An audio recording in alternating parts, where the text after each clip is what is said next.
Bu odam ayoli bilan bitta qishloqda tunab qolganida mana shunaqa dahshatli hodisalar sodir bo'la boshladi.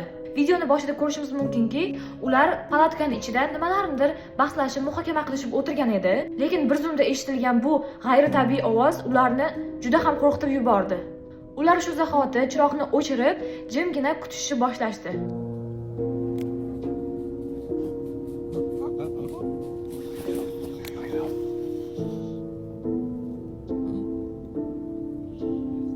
Nima deb o'ylaysizlar? Bu qadam tovushi aniq odamga tegishli emas, qanaqadir hayvonmi yoki-da maxluqlarmi bular? Bu eshitilayotgan ovozlar menga qanaqadir tuya bo'rnimi yoki-da tulkini eslatib yuboryapti.